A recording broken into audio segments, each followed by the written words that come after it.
Where are you located at? I'm in Central Valley, California, south of.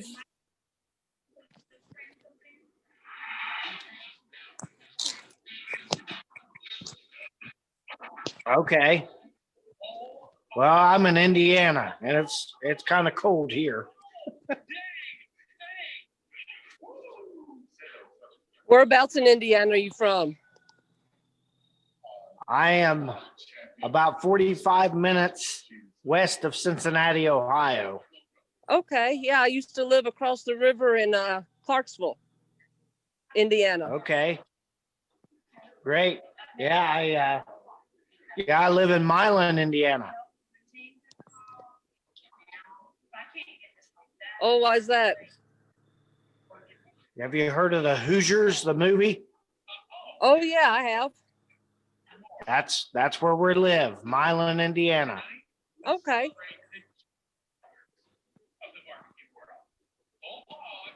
Where do you live now? I am in a small town called Ethelsville, Alabama. Ethelsville, Alabama.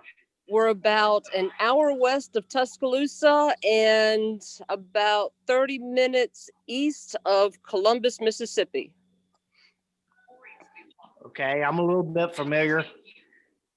I drive part-time for Batesville Casket here in Indiana, so we used to go down to Batesville, Mississippi, and yeah, I guess there was a casket plant down there. Yeah.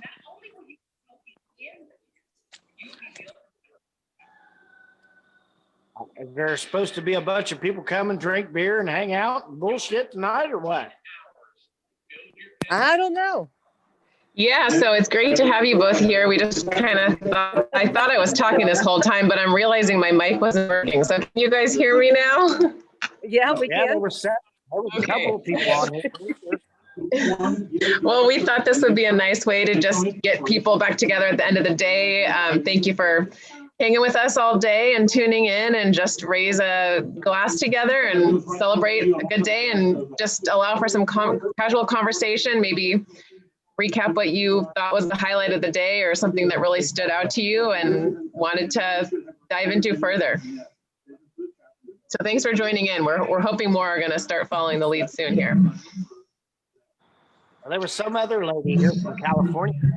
Yeah, that was me, Emily. I'm back. For some reason, my Zoom app quit on me, so I'm back out. I'm trying to get my video back up, but I'm out in my garden. So in Central Valley, California, first season farming on our land, and even after multiple freezes, our greens and our lettuce is totally just still kicking it. So last night we've had some really great bok choy and was able to harvest yesterday and roasted some delicious bok choy. So very grateful for our mild California winters. You're lucky that you're not online.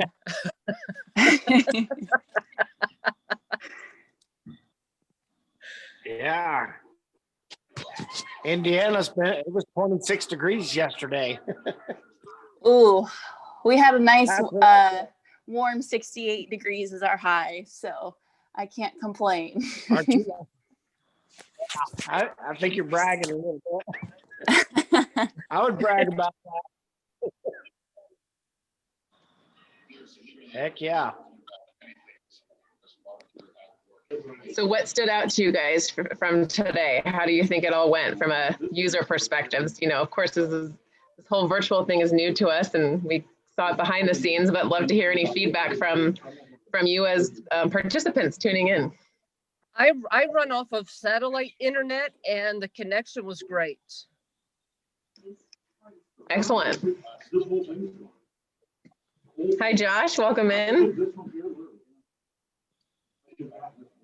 I think everything went well. It just was a learning experience. I just know a whole lot about how to navigate through everything, but all in all, it's a pretty good situation. Pretty interesting. Well, I'll tell you, it was just as interesting seeing the behind the scenes of how you put one of these events on with all the big screens and the coordination and 10 different screens going at once and feeding in this person and cutting this video. And it's been quite the learning curve. Hell, you guys probably ain't ready for, you guys are ready for the hard liquor there. Yeah, that's right. Yeah, we don't even have anything. Oh, Break out the moonshine.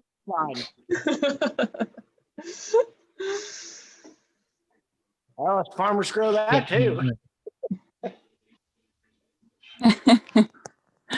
That's great, Ethan. Great to have Ethan here. So Ethan, for those of you who didn't get to meet him, is with Charred Chisel, who does the great charred wood flags and was doing some nice mock-ups of all the different organizations. And we were just so thrilled to connect with him earlier. Well, I guess it was about a couple months ago now, earlier in the summer, and get him tuned into our community and show off the great work he's doing, which I do really think is just beautiful. So we hope it was a great success for you today, Ethan.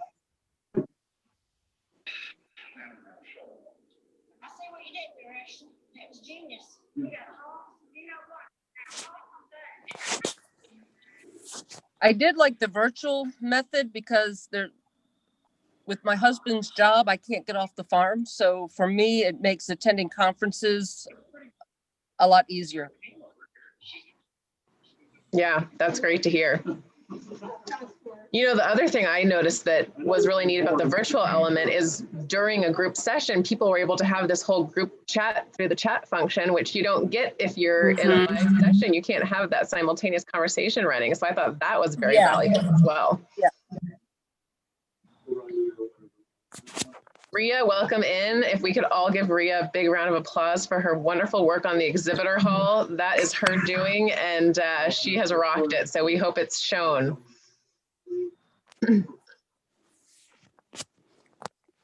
It's been an interesting morning, folks. Oh, it's actually the afternoon now.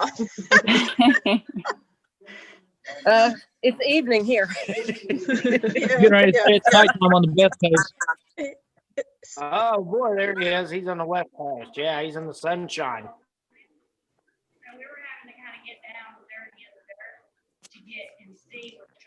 So we are very much appreciating the feedback we get from you folks through the app, through email and so forth. So since this is a maiden voyage for the organization, it's good to know the things that both worked as well as didn't. Being that it's our first effort, we're learning along with you. So we appreciate everyone's large measure of good humor and flexibility. Can you tell them to shut the door? I think this kind of opportunity is definitely a good thing if you ever get to do it back in real life. You know, at the end of the day, maybe during or after the conference, have a beer garden or something where everybody can kind of unwind and, hang out and talk to each other, kind of like this here. I think that's a valuable thing in camaraderie,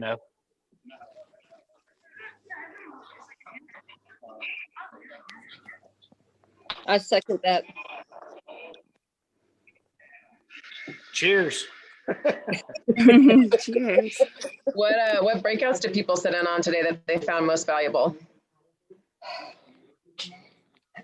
For me, the ones that I sat in, they were all valuable. I can't pick one as being more. There's a lot of information that now I've got an even longer to-do list.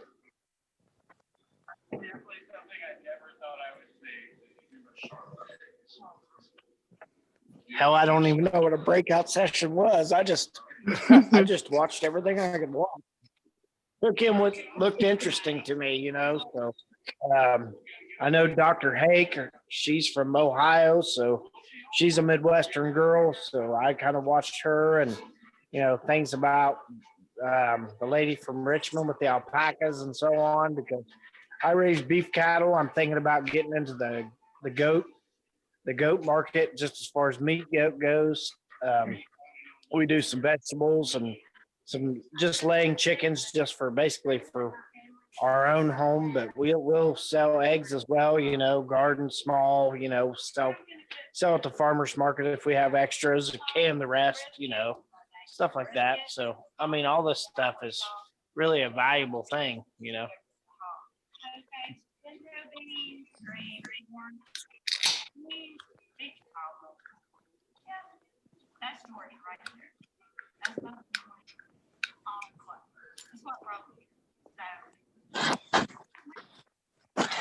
There's no video.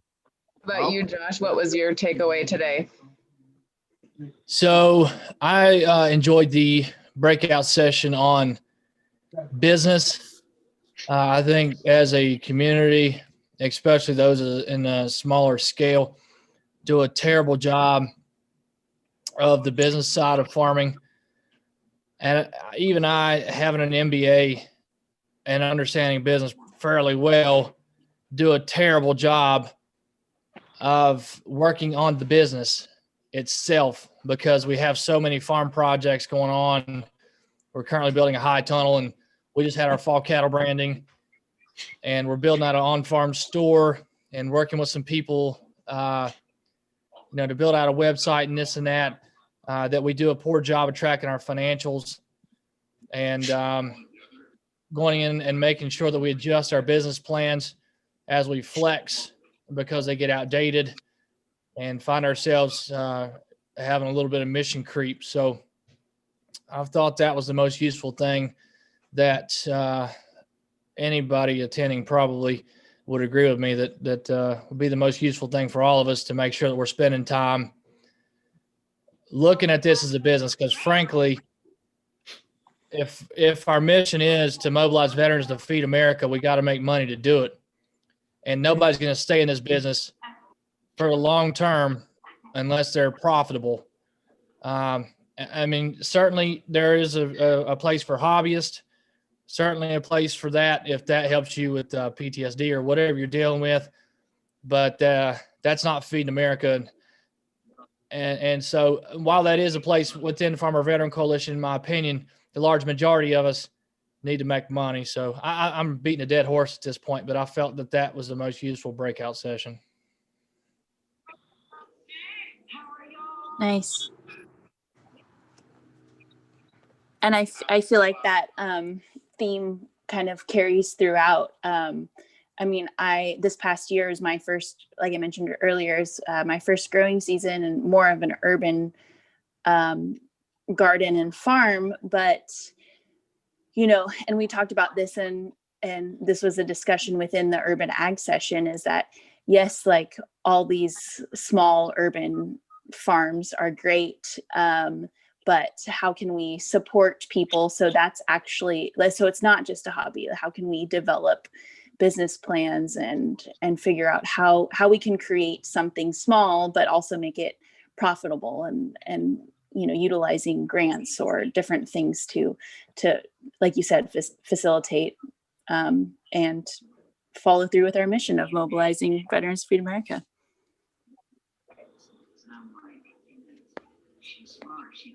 One thing I had a question on was, the evaluation part of it says that I guess the USDA has a calculation program in place.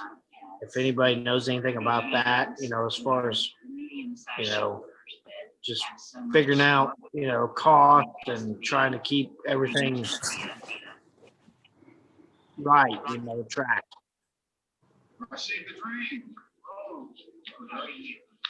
Yeah, I don't know if we have any USDA people on the phone, but I do know that SBA has some online programs, the Small Business Administration. We also have a FEC. We have one of our former members, and I think I saw that Yanni was on here, not anymore, but what our first member, Matt McHugh, developed a cash flow spreadsheet. So actually you could just email me support@farmvetco.org and I can send you over that cash flow if you're interested. And make Okay, certain great. that you- Yeah.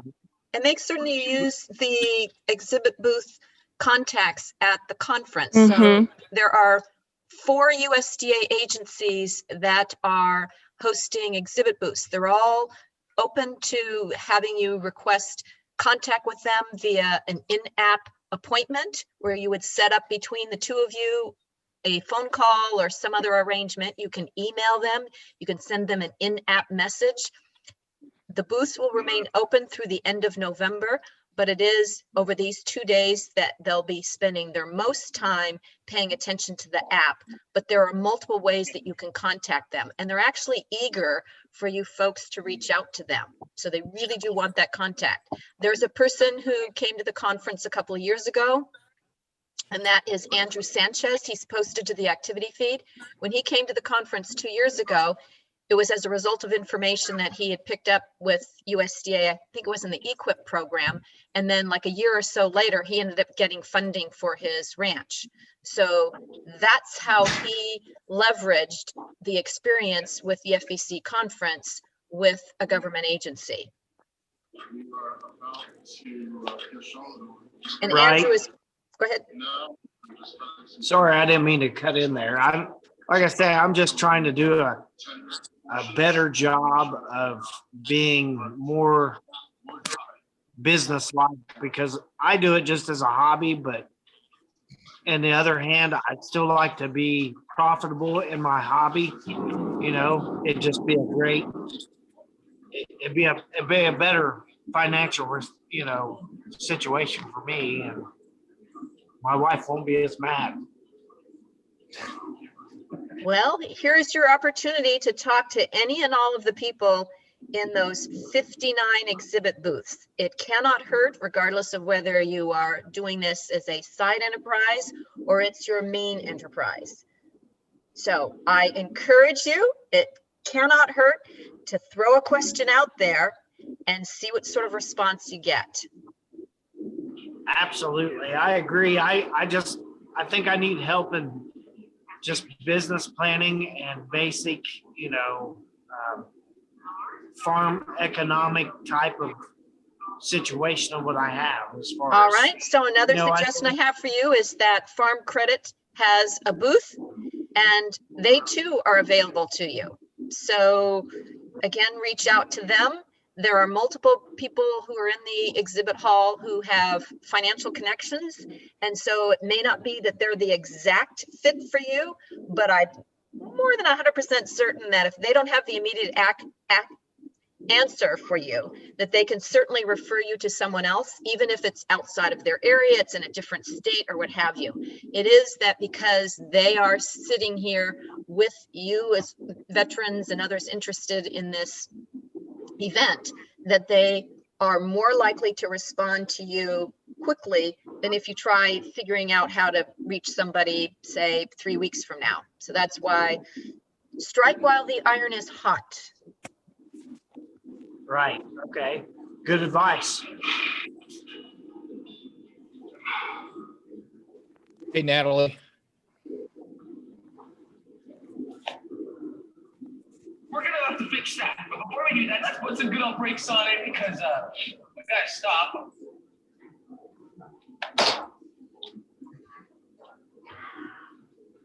Hey, Rhea. I am back. Hey, it's Josh Wilson. I wonder if there's somehow we could pull templates into, say, a Dropbox folder for FEC members to use with templates of break-even analysis, business plans, threat analysis type stuff, in an easy, compile that into a resource, maybe in a Dropbox folder or whatever. Yeah, we do have some business resources on the website. If you go to the farmvetco.org and go to resources, there's a list of business planning resources there, references as well. We're actually working on expanding that a little bit more this year. We do have an internal database going on our back end, and we're going to try and publish a little bit more. There are some initial resources on the website, but that is something that we are actively working on. So Awesome. Emily, what you could do is if you want to share your screen, I think you could go to, if you first click into the FEC website to where it is that you're referring. And then maybe you share it with folks from there so they get a visual, and then there's some muscle memory there for them to Yes. refer back to. That's about what Let I me need. Let me see. I am. Muscle memory. Yeah.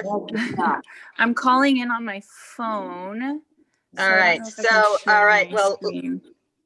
Emily, let's see whether I might be able to do this. Let's see. So on our website, if you just click on the, okay, so I'm trying to look at it on my phone. Under the resources tab, there is, you'll see education and training, farming resources, financing your farm, and business resources. You can just click on business resources, and there is a list of things there. The financing your farm tab is also helpful as well. But like I said, we are working to expand that within the next year. All right, so Perfect. Emily, You're is on. this where we need to be? Yes, you are in the right spot. So you see here where it says education and training, farming resources, business resources, financing your farm. Anything else here that you would recommend, Emily, that while I've got my screen share up here before I stop sharing? I'm Click on trying to business pan. resources. I'm trying to pan in and look at this stuff because I'm And then not. I would recommend not necessarily for business planning specifics, but the government resources guide is on there. And that is a huge PDF file. We have it on paper too, but if you want to reach it online, click there. And there's a lot of different grant programs, and there's information about FSA and a little bit more detail in there about grants, especially if this is something that you said you mentioned it's a hobby, but you want to kind of take off from there. These are some really good initial financing resources. Although it is more government focused, it's a really kind of nice read to see what's out there. I just wanted to pipe in, Emily, there's also the career assessment guide on there that's also a PDF. And that one is always been a very successful as a workbook to really assess if it's at this time, if it's something that you want to or are able to go from a hobby into more of a profit or as a business itself. It really helps to work through every little detail of moving away from the hobby or homesteading style into an actual farm business itself. I guess I'm probably more that way than I probably realize. Like I said, the wife carries most of the financial know-how and knows everything about what we have going. I do quite a bit of commercial hay work and stuff like that. So we do quite a bit. Most of the hay we don't keep. We just do custom baling and so on like that. So at the end of the day, I really don't see what check goes to hand, and that's where it ends. I guess I need to get more hands-on with that. That way I see where I'm at and know a little bit more about what we have going. Yeah, definitely. And moving from, a hobby or working for another farmer, it's always one of those things that you really want to dive really deep into yourself, your family's ability to move it into your own farm business. And the biggest one of all is the financials of it. And whether it's you or your wife that knows the deep inner workings of your family finances, that's always the biggest one. It's always easy to say, I want to be a farmer, and I want to do a alfalfa or hay or a mix of the two, or I want to be a cow calf operation, and then try and go buy, the equipment or the supplies. It's easy to write that down on paper as like a business plan, but when you actually start to look at the finances, that's the biggest thing to spend as much time as you possibly can, and to super nitpick on what you can afford and what you can't afford. And for me personally, I base your own business income on that, on how much is your current salary or paychecks like. If you're working for somebody else but you want to go and do your own business, is to look at that, and I say double it for your farm income. So if you're making, let's just say, $30,000 a year on your job, and you just don't want to be part of that rat race anymore, and you want to go out on your own farm and have your own business like that, I say the safe bet is to double that and say, okay, well, the farm needs to bring in 60,000 a year in order to pay my paycheck, because you have to get paid for the work you're doing. You're not going to farm for free, that's for sure. But that's my personal advice on that one, is just to double your paychecks as a gross income for your own farm business.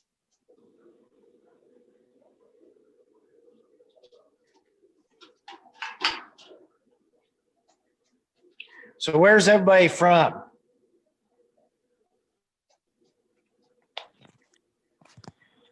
Well, I'm from Ethelsville, Alabama.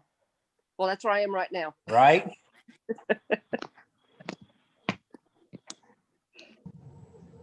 Horseheads, New York.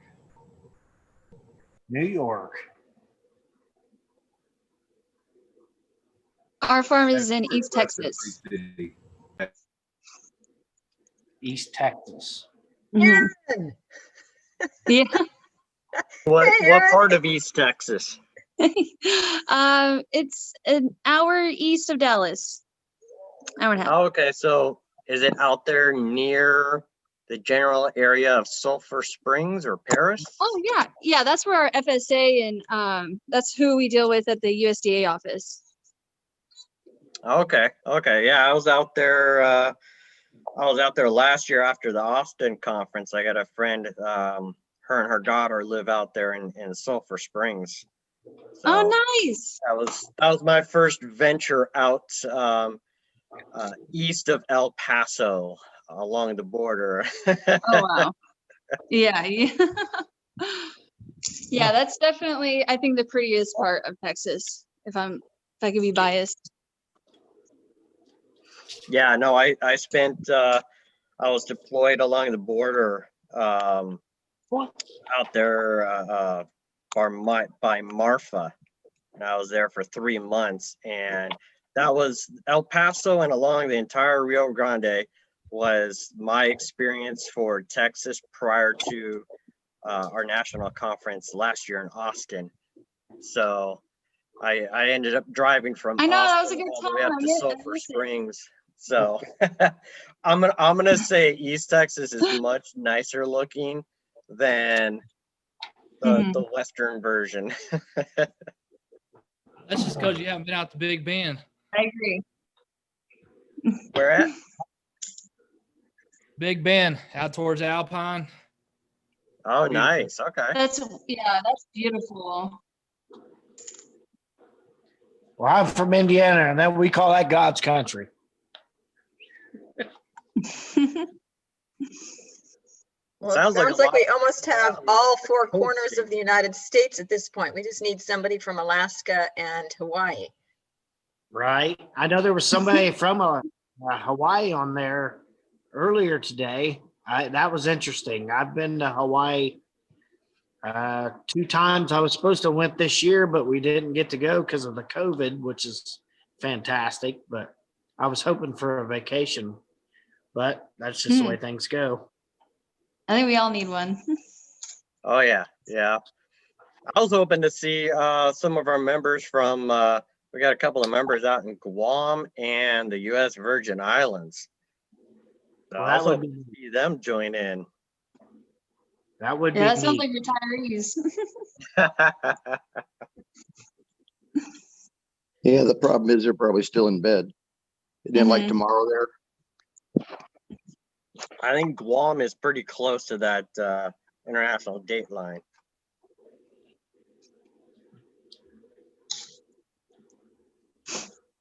Well, it was good talking to everybody tonight. I'm going to get off here. I've got several errands I have to go run before it gets too much darker, which it's already pitch black here. So I got to get it done before the night ends. So anyway, you all have a great evening. Great talking with everybody. God bless you and take care. You too. Thanks so much. Bye-bye. Bye.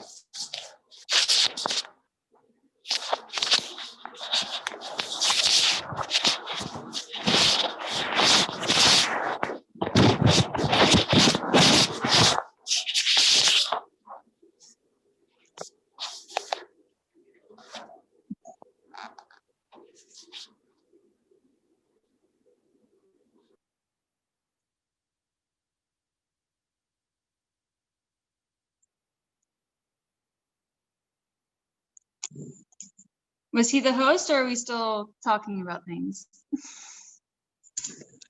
Paul, are you still on? Emily, are you still on? As this is Rhea as the event planner. I'm in and out. So do we have?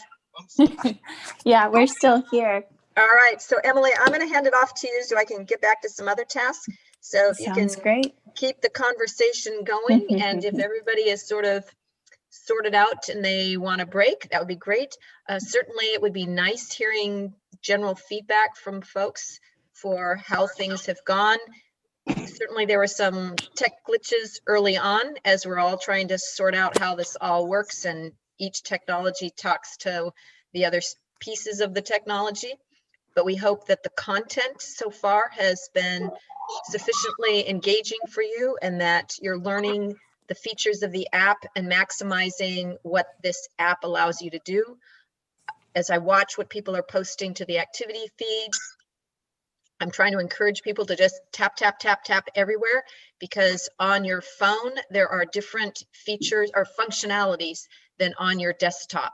So if, for example, you have made specific requests to contact somebody and they have accepted your request as a contact, on your phone, you can now export that to your contact list, but the same functionality doesn't exist on the laptop. So those are the sorts of things that we want you to discover and maximize, at the same time making certain that you've gone through the exhibit hall, not just like a week ago or 3 days ago.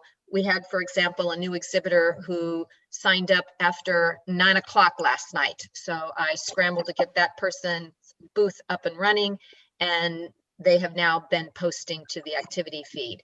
Those folks are the ones who help underwrite the cost of the conference. So showing them some love by going and asking them questions. If you're interested in their product and you're looking potentially to make a purchase, then that's a positive. As you may or may not know, Gemplers has a 20% discount for the month of November. So if you're interested in some things that Gemplers markets through their business, then I would encourage you to go to them and check them out. There are at least 2 booths that are running prize drawing. One of them is Gemplers and the other is Charred Chisel. So if you've not taken a peek at the sorts of things that they're offering, make certain that you go to their specific booths to get the details on that. Each of them requires entry into what's called a survey. And if you are interested in that, just follow the prompts and away you go. And then tomorrow will be a drawing for each of those items. Are there any specific questions any of you might have about the app while you have me on the phone right now? Yeah, how's the app been for everyone? how's the interface for you all? Is it easy enough? Any sticky points? Well, the biggest challenge I've seen is I haven't been able to see Rhea's smiling face all week. Well, I true confession here, I haven't ladies had and sleep in gentlemen. 2 months. You know, A true confession, I was still in my pajamas past 8:30 because I didn't go to bed until after 1 o'clock this morning and then turned on my phone before 7. And my goodness, there were lots of emails and people saying, where do I go? How do I click in to the Zoom? And I had to say, well, the Zoom hasn't started yet. So that's why you're not seeing anything. So those are some of the things that we're trying to work through, trying to do it with good humor. So we do appreciate all of you who have a good sense of humor. I will be think, Rhea, you like being secretive. Even your profile picture on the app shows you as a bouquet of flowers. Yes, but isn't that we should all be a bouquet of flowers, shouldn't we? It's part of my branding. I aspire to be like a fresh bouquet of flowers. So thank you very much, everybody, for your good sense of humor, because it has made a difference today, let me tell you. It's been a very good day. The app is amazing and the sessions have been very informative. It's hard not to want to keep going in between. I struggle with that. So everybody know that it will be fully recorded and then you'll be able to access it later. I'm not sure how that all is going to look just yet and when that recording will be available, but to reassure if anybody missed out on something that there is in fact a plan B. Nice. As far as the exhibitors go, how do you get in contact with them? I guess just through their website. I love this question. I love this question. So you have multiple ways to contact these exhibitors. Some of them are actively looking at their booth for the next 2 days. The booths are open till the end of November. And so what we've told them is they don't need to stare at the app 24/7, but that to check in with it from time to time so that if you've sent them an in-app message, so that means a one-on-one message, that they're able to see that. You can contact them through whatever contact information they've provided in their booth. If they give you an email address, you can email them via the app. And how that works is that if you're on the phone, you'll see there's a little envelope icon. You tap on that, it sends them an email from your email address to theirs. So that's one way. If it's got a phone listed there, same thing on your phone, they'll see that there's a little phone icon. You tap on that phone and now you are dialing that number from your telephone number. So that's outside the app and the app is simply making the connection possible. One of the things you can do is if you visit a booth and there's something you like about it, there's a feature in the app where it says note.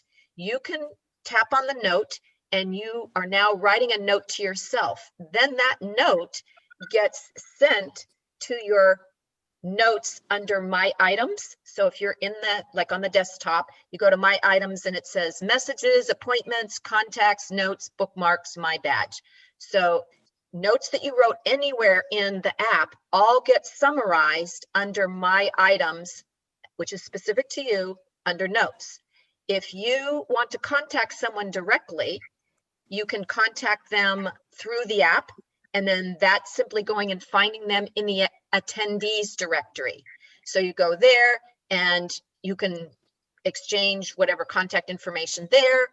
Another way is you can ask for an appointment with them. So you'll see in the profile that there is a place where it says appointments. It's on the far right side and you can tap on that. And then now you can set up an appointment with somebody. So say you want to make an appointment with Erin, you can do it one-on-one with Erin. And then she can either accept it or she can say, not today, friend. But it is when you request that, you want to make sure you're deciding on whether you're meeting as one of you is calling the other, and just make sure you're in the correct time zone. My understanding from the software company is if you export your agenda to your computer, it's supposed to reflect the time zone change. But otherwise, what's listed is Pacific time, and you would need to adjust accordingly. So does that help? It Yes. does. Thank you very much. Mhm. And I will tell you, they are eager for you to contact them. So they are a captive audience. So for example, the Census Bureau is one of the exhibitors. And if you thought, well, why is the Census Bureau here? Like, what possibly could the Census Bureau have to offer me as a farmer? Well, obviously they work in statistics. So here's your opportunity to write Eric Vicks and say, can you explain to me exactly how you might be able to help me in my farming enterprise with what you offer? And then boom, now you have an opportunity to get specific individualized response from that particular person who's representing the US Census Bureau. So this isn't about the 2020 census. This is about what else the Census Bureau does for the benefit of sharing statistics and their information. All these booths predominantly have attachments. I hope that you'll go in there and scroll down and see that you can export their attachments to your computer. So if there's a particular attachment that you like, a document, and you say, oh, well, that's nice, but you didn't know that you can actually download it to your computer, or you can email it to yourself and print it out later. You can tap on the photos to get a visual of whatever the photos are that are attached. If you have an Android, I will tell you that there is a bit of a software glitch with their photos in that it shows up as a very small thumbnail. I've already given that feedback to the software company. They're working on it. They were not able to update or fix that before the start of this conference, but on an iPhone and on the desktop, the photos appear just fine. But you can similarly reach out to any of these individuals and ask that you have contact with them after the event. And it's up to them to say, yes, that works for them or not. So don't feel that you're limited to just today and tomorrow for contacting them. Reach out and ask them if it works for them, if you were to email them or phone them at a later date. Does that help? Mhm. Yep. Thank you. What other questions might you have on the app? So one thing I'll tell you is that if you're in the activity feed and you see, for example, like Ryan Bucher with BCS two-wheel tractors posted to the activity feed from his own booth. If you now tap on BCS two-wheel tractors in his name up at the top there, that will take you right to his booth. And so if any of you go to any of these booths and there's something that you saw there that you found was particularly useful to you, or that someone who's associated with a booth was particularly helpful to you, while you're in that booth, you can go to the upper right-hand corner and you see there's a square with a forward arrow. You tap on that and then another box will pop up and it'll say post. You have up to 280 characters where you can type in a comment there. You can upload a photo, has to be a JPEG. And then when you hit the share button, then that posts to the activity feed.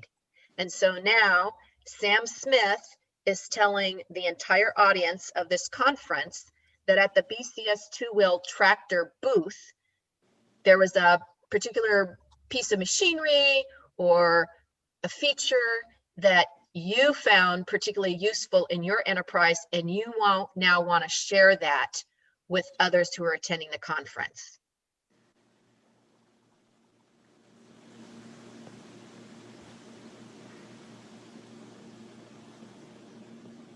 And you can also, when people post to the activity feed, draw more attention to it by touching on the heart that tells others that you liked it. You can tap on the little bubble that says comment and add a comment there.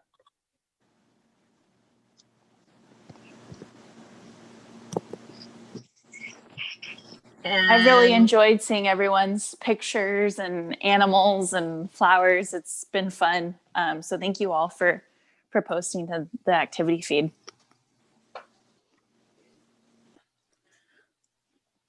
And keep in mind, any of you can post to the activity feed, and you don't have to upload a photo, but uploading a photo helps with the interest level of it. And then join in on the exchange back and forth with people. One of the ways that you can deal with the contacts is that there is a feature on your phone, but it's not on the desktop. So on your phone, if you have requested to be a contact with someone, so let's just say I requested that Aaron or Jonathan or Leaf, I wanted them all to be contacts with me. Individually, they have the choice to say, yes, they accept my request, or they can ignore it. So let's say they all accept it. So now what happens is that because they accepted my request to be my contact, if you go to my items, messages, appointments, contacts, you tap on contacts. Now all three of those individuals will show up as my contacts. On the desktop, I can't export them, but on my cell phone, I can export them. I can export them one at a time. I can export two of them. I can export all of them. So anything that you put into the contact, your personal profile is public. So if you don't want your cell phone number known by people, then don't put it there. Great, thank you. So now someone asked, what's the largest size photo you can fit in the activity feed? So I don't know. I know that it has to be a JPEG. And I know that on some of the other photo aspects of the app, that it's supposed to be 300 by 300 pixels, no bigger than, and that's pixels, not DPI. So you can give it a shot, but try to be more on the smaller side of things. And then also you folks have the option that if you posted something to the activity feed and then you wanted to delete your post, you can delete your own post.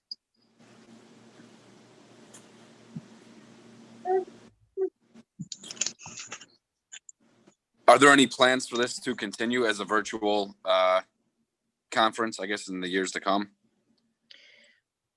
So I won't be making that decision, but what I'm hearing from the event world is that there is move afoot to have hybrid events. Some of that's already been happening. I'm sure most of you know that, but whether the next event for this organization is fully virtual or part virtual and part in person sort of depends on what's happening with the hotel industry and so forth. Someone else within FEC will be most likely in the next few weeks or so sharing what the plan is for events next year. I've heard that it's going to be a couple of regional conferences versus having one national conference. And the details of those will obviously be shared at some point. Yeah, I see these guys talking about beer gardens. Well, I'm all for a beer garden.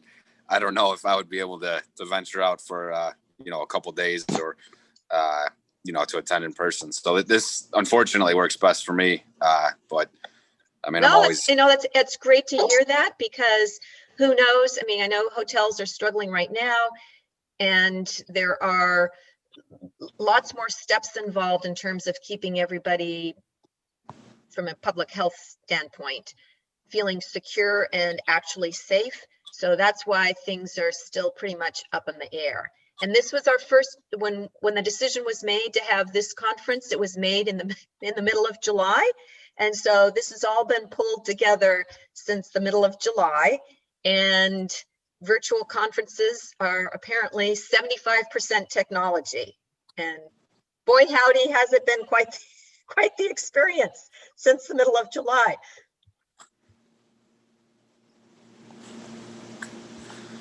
I just wanted to say, we did try last year to get as many of the sessions as we could as kind of like a Facebook Live type of event.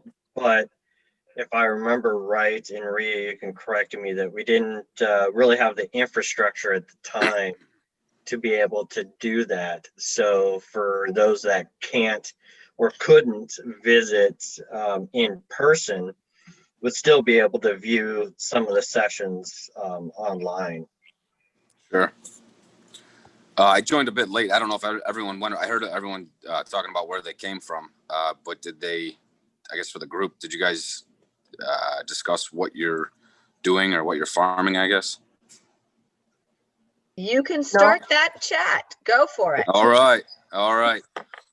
Jeffrey Welter. I'm in Illinois, Grant Park, Illinois. We just purchased 5 acres. I think it's 2 years ago. So we're just basically homesteading at this point, but I've been following the coalition for a couple of years, you know, trying to pursue my dreams. Not making any real progress, but we're trying. So yeah, I'm just here to try and learn and figure out what I can do to make this a full-time job. That's all I have. All right, some of the rest of you jump on in. I know I'm seeing some names in the chat box of individuals who have attended this conference in the past. So it's encouraging to me to see that you apparently were encouraged enough with some of the information you were learning previously to join us now in this 100% virtual platform. So to the extent that you want to follow along with the comments that were just said there and help round out how things are going for you and where you are in your different states, because I see Wisconsin in here. It's got to be kind of chilly. Yeah, it is chilly. It was briefly warm. So I think that's a relative term, Jonathan. That's a relative term. I saw. I have a thermal neutral point. I have a thermal neutral point of 75. Yeah, I don't even know. I think it's like 30 right now, maybe. But water's freezing at night, so it's fun. But I think I went to the conference a couple of years ago in Kansas City, and it was just incredible experience. The people that I met, and I think in some of the conferences that through the Farmer Veteran Coalition, like the Moses Conference, I was able to go to through a scholarship. Like there's the education and networking component of this organization is really incredible. So I appreciate it. And yeah, we have a small little produce farm here in the Fox Valley near Green Bay, and we have a lot of learning and growing to do here, but certainly getting more effective with it through the help of Farmer Veteran Coalition. So thank you for hosting and for incredible stuff you do. Absolutely. And this is where you folks talk to one another. So this whole conference is about making connections so that good things can happen for other people and help one another maximize to leverage the connection. So how did you do it? What worked for you? Maybe through trial and error, you found out that some other approach was vastly better, but then for someone else, something else will work. So we want you to take this opportunity to use what the features are of this app and this format to not only help yourself, but help other people rise to where you are and go forward from there. So if you want to give us feedback, whether it be now or you send us emails afterwards, because we would appreciate knowing how things worked well for you and how things can work better for you. So guys, let me give you a little encouragement. I'm Chris. 5 acres would be awesome. I'm at 3.5 right now, and I don't see any way of expanding unless my neighbor dies. But you know what we've figured out here, and granted, state by state, the food laws are so much different that what works for me, what probably won't work for somebody in Illinois because it's Illinois. Sorry. But you know, we moved from Northwest Kansas 18 months ago. We got here for around the 1st of May of last year. We went from 16 inches a year being a good year to 16 inches in the month of May. Granted, the river was at like the number 3 flood level it ever had been in 130 years or whatever. But our average where I am now is about 45 inches of rain a year, of moisture a year. So, you know, the learning curve was crazy. And the only thing I grew really successfully last year was grass, and not the fun kind, unless you have lots of cows, which on 3 acres, I sure don't.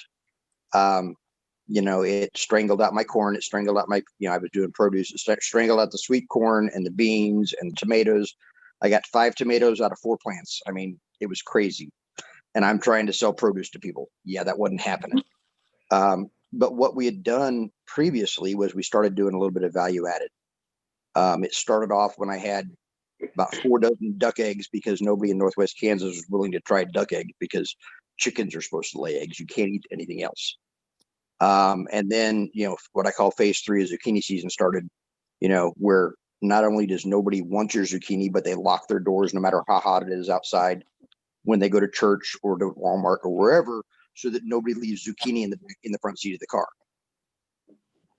So I had all this zucchini and all these eggs, and I started baking zucchini bread, and realized in a big hurry that for what would boil down to, if I could sell them for $1 worth of, $1 worth of duck eggs and 75 cents worth of zucchini and about $1.50 to $2 of other ingredients, I could turn around and sell a loaf of bread for $6. Mm-hmm. And so I started doing that.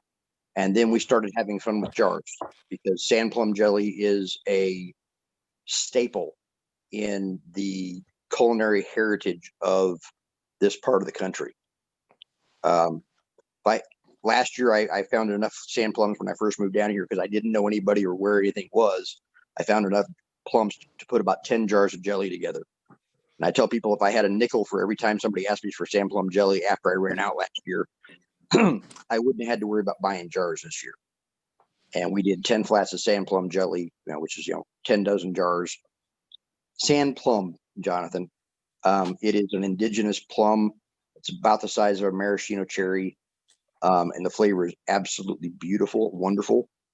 But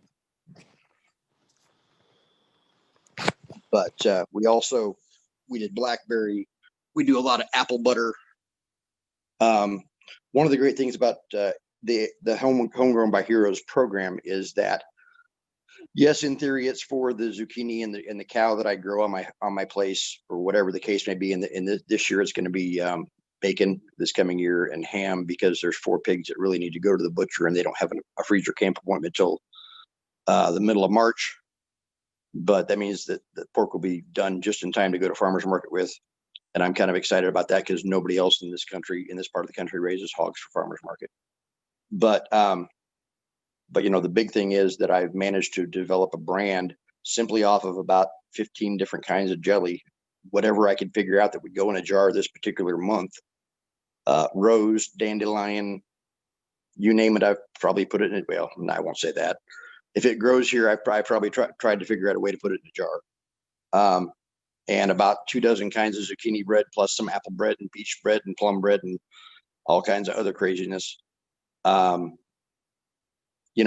added is a really easy entry level point, because anybody can grow zucchini.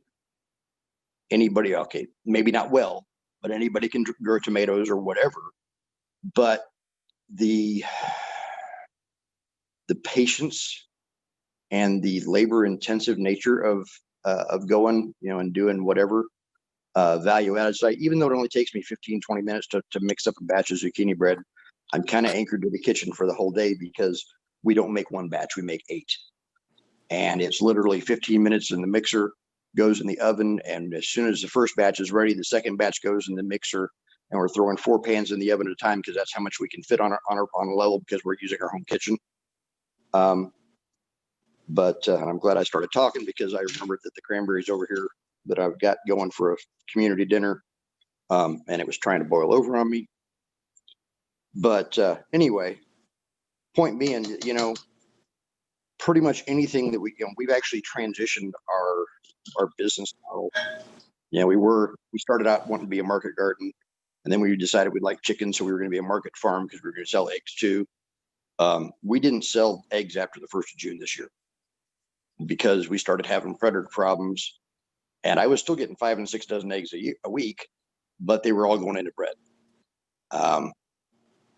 Toward the end of the year, toward the end of the season, I had 5 dozen eggs sitting on the counter, got 6 more dozen from a friend that does farmers markets in a nearby town at that market, which was the first time we'd been there. And then turned around and we had all 11 dozen eggs gone by noon the next day. Duck eggs or chicken? Chicken. We have a few ducks because my wife likes ducks and she's the boss. That's kind of usually how that works regardless. Heather's sitting there going, yeah, I am. But anyway, so I mean, look at, dig into your local food laws and into your cottage laws and see what you can do in your community because it doesn't have to be about having the $1,000 BCS or the $1,500 BCS or the 4-point drill that you can or the 4-row drill that you can plant an acre of sweet corn with. It's about putting food on the table that you're setting up for so that your customers can come and get it. And with this year with COVID, that's even honestly, it's been gangbusters. We went through. We're in a community in a county that's got 35,000 people in it. We started doing a second market this year because we had the same market manager in both places, and she's a bully. But we went through 75 loaves of bread in the last market week, which is ridiculously unheard of because we weren't the only people selling bread, but we got return customers that will knock us out for 6 and 8 loaves a week. So that's my recommendation. If you guys are trying to get started and trying to get things where you're actually making a little bit of money, because the easiest way to grow in a farm and not go into debt is to take what you're making and turn it into something else for the farm. My goal with going to farmers market in the middle of COVID was to make enough money to feed the pigs, and we did that and then some. Nothing gangbusters like some of these folks I hear out, and we made $15,000 a week at farmers market. Well, yeah, but you pay $500 a week for your fees, and you live in New York. Yeah, I'm in rural Kansas. We don't have near that capital outlay, nor do we have near the population to deal with. But it still works. Awesome. And you just use that value added. Find something that's just simple and easy, and even if you're just making plain old zucchini bread, trust me, you won't be able to give the zucchini away after about week 3. And the rest of it's just simple. And with the HVH logo, one thing they told me when I first started asking the question, because they were talking about, your fruits, your vegetables, your cows, what about my value added stuff? I'm making jelly, and this jelly, you can't grow it on the farm because it grows wild and it's just not cultivatable. But I go out and I pick it all right. Yeah. Okay. Well, as long as more than half of the ingredients in whatever it is you're putting on the table are either foraged, raised, or grown by you, you can still label it as HBH, which has been a huge help for me because my ratio is 50% sugar, 50% fruit on most of my recipes, which means that half of what it is comes from me. And therefore, most of my jelly, unless I get desperate and go to Walmart to get strawberries, because I want to make strawberry jelly and I don't have strawberries yet. Half of what I put in my jar is either foraged or raised by me, so I can label it. I do. Very cool. But that's all I got, guys. That's inspiration. Yeah, right. I'll hey, make with what you got, right? You work with what you got. Who else? And anybody else? I guess what are they doing that others are not doing? Maybe what have they found to be successful? I just wanted to pipe in there that I think I'm probably the only FEC employee left on here. So if you guys have any questions that you want to ask me. Hey, I'm still here. I just got you on mute. Well, Rhea, you got a lot of stuff going on the back end, so it's okay. If anybody has anything about FEC or anything like that you want to ask, can we get more of those stickers, those little 1-inch stickers or 2? Because we love to put them back on our bouquet wrappings and stuff for people. Yeah. Yeah, Kevin is the one that does all the ordering and the shipping for the different supplies. And that's all the merchandise, all the hats, the stickers, the signs, and all that. So I'll get in touch with them. I know we were doing some switchovers on the shipping ability, and the store, the HBH store part of it was shut down for a little bit. So I'll have to get in touch with them and see if that's 100% back up again. I'll probably post in the activity feed tomorrow to let people know if it's back up or not. That way, just so you know. But as far as The what link- Chris was saying, I preach that to as many new members as I possibly can of agritourism, as well as the value added products. Is, you know, even outside of a pandemic year, that stuff is, if you've got extras, turn it into a value added product, and you can double to triple your price of what you would sell the raw product for. It's perfect. I came in kind of late here, and I know that we always have your products that you're growing directly or things that you're making, but we're actually doing our first impromptu farm to table after Thanksgiving, and we can do it outside here in Florida with the current weather. Is there been any talk of that in actually your guys' discussions? Because that's something that's, you can heavily, I wouldn't say overpriced, but, you're preparing something for them with, 50 or 60, 70% of the, the veggies or, herbs or whatever you're getting off of your farm. You may have to, farm out for your protein or whatever, but has that been discussed? Because that's really a great, we plan on doing that in the future quite a bit. And with our cottage laws, there's really nothing stopping that says we can't cook for people on our own property, and we don't need to have any kind of catering license for that. Yeah, so a farm to table on your own farm, that loops into agritourism, as well as the cottage food law. And every state, every county, and every city has different laws. Even cities within a county, sometimes those laws contradict each other. So it's really, really difficult to navigate through all those kind of laws. But it's the cottage food laws and the health department laws that dictate whether you can or you can't. If the state law says that yes, you can cook your own food on your own property and sell it as, like a admission ticket type of thing, or like that, that's great. Then dive in and see if there's a cottage food law. If there is in your state, check into that to see if you meet those requirements.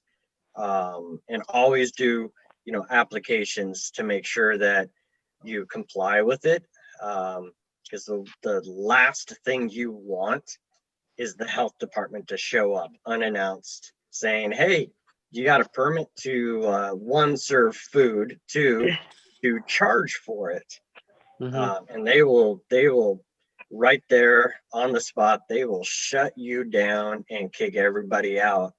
And that is a black mark on your business that you really don't want, because it can take years to recover from that.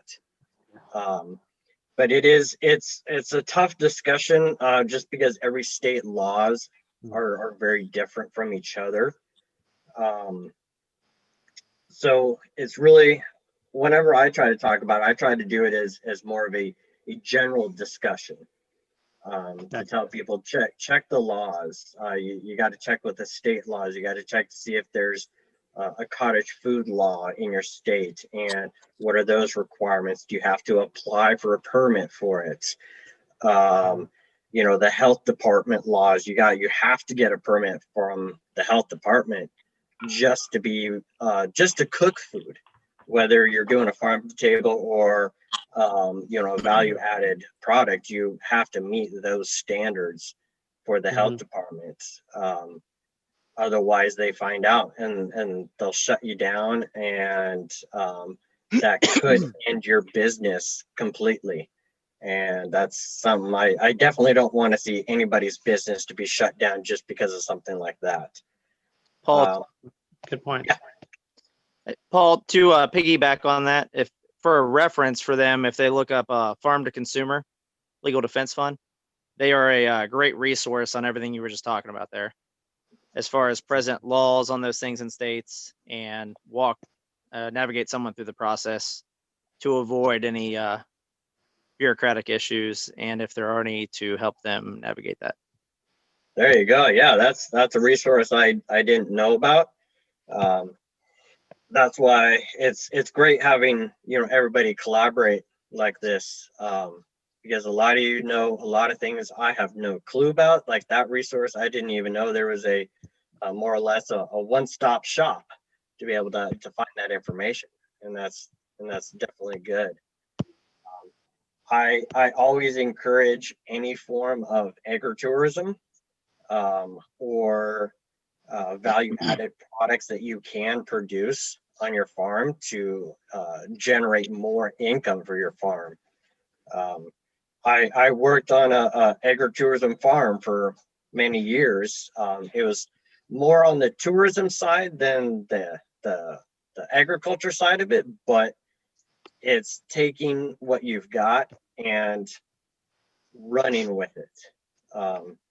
That farm that I worked on, it was my friend's farm, and they were essentially just a tourism farm, not even really a farm beforehand. And then they moved to a 20-acre section in Southern California, and happened to be in a tourist town in the mountains. And the property they bought had about roughly 5 acres of lilacs. And anybody that's here that lives in California knows that lilacs don't grow in California. It is way too hot.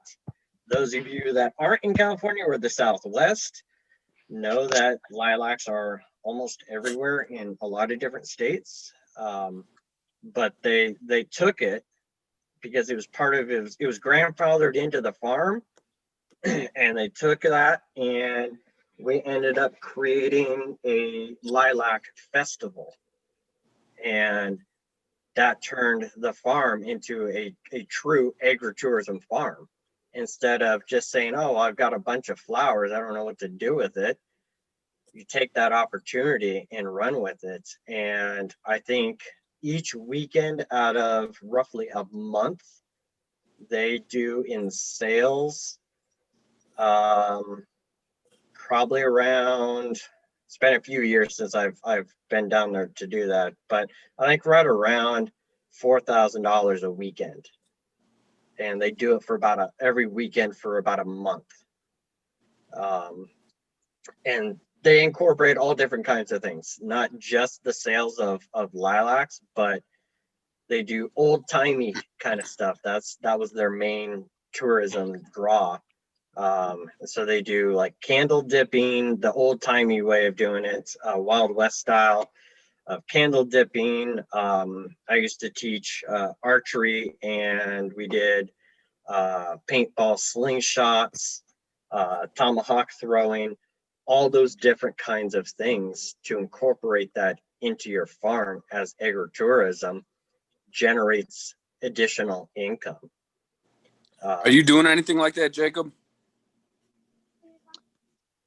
Sorry, I was that- dealing with the children there. As Oh, far no, as sorry. agritourism side of things, Yeah. we're a diversified livestock farm, small one.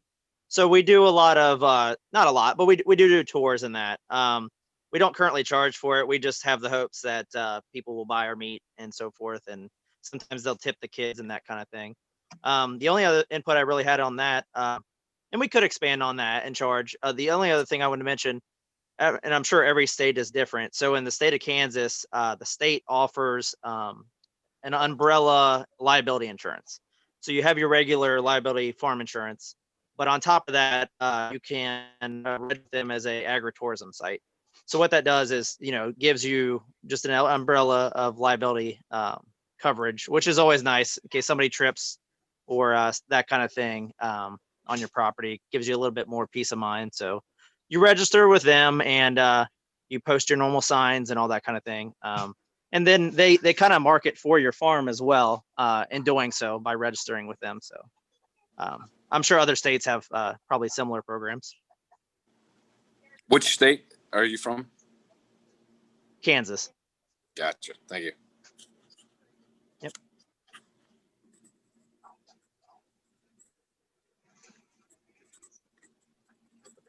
Yeah, I think that's great that at the state level that they do that. I don't think they do that on a state level here in California.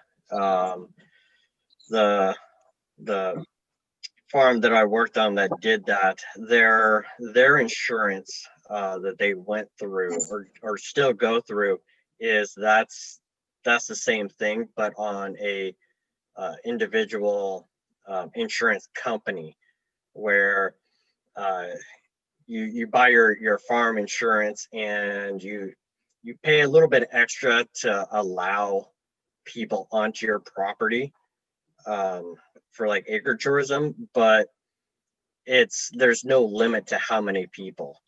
And I think I don't really dive into insurance too much, but I think it's usually right around the $1 million level of coverage. And what are the costs of that policy, I guess? Ballpark. Do you have any idea? Honestly, I don't know. It's not going to break the bank. Yeah. But I think it's Jacob? based on individual insurance companies on what they charge. Just like your auto policy, you can go from one company to the next and you can see like a $20 or more type of difference on just your monthly premium. And so they're probably going to be the same way. Some companies won't offer like an acre tourism type of umbrella coverage. So you really got to shop around to find the good insurance companies that really market and have coverage for farms. And they usually will have that on there. I think my friend's farm is under Prudential, I think. Okay. Right. You were asking on mine. So I have my regular private insurance, then I have farm insurance, and then I have that state umbrella policy. That not so much policy, what the state provides being registered through that. So mine are smaller farm fees because it's a smaller farm. I don't have a lot of those other paid activities, but as far as the state's umbrella policy, I could have anybody doing anything from back riding to shooting guns if it falls in the realm of tourism appropriately. The only other thing on my farm insurance that I would note to folks is where we do small scale retail cuts and that kind of thing. So when I reached out to the insurance companies, I pointed out to them, hey, I'm only doing X, because normally you're going to be at commercial rates and all these things that make this not worth our time, right? Versus if you explain that and they can do the underwriting properly, they can make it a rider onto your overall liability plan. So that's just 2 cents on that. Is that pretty reasonable then? Yes. Yeah, because I pretty much told them, I kind of gave them the deal of, look, little guys have no chance if you can't, get the actuary in there, do the real numbers. Otherwise, it does box people out. So it made it where it made sense to still sell by the cut. So. Gotcha. Cool.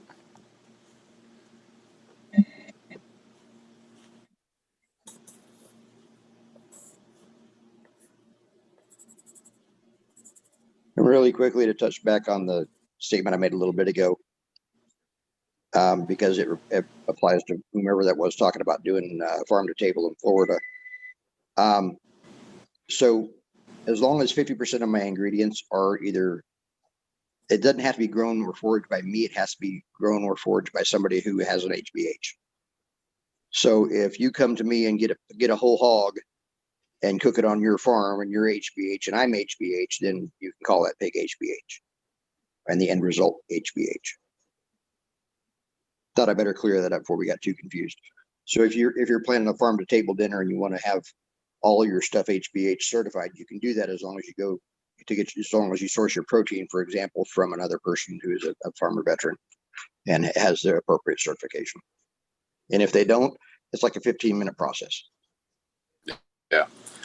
I think it was Russell. I was going to ask him what he was going to charge, what he was planning to charge for his farm table, but I don't, unless I'm not seeing it, might have signed off or whatever.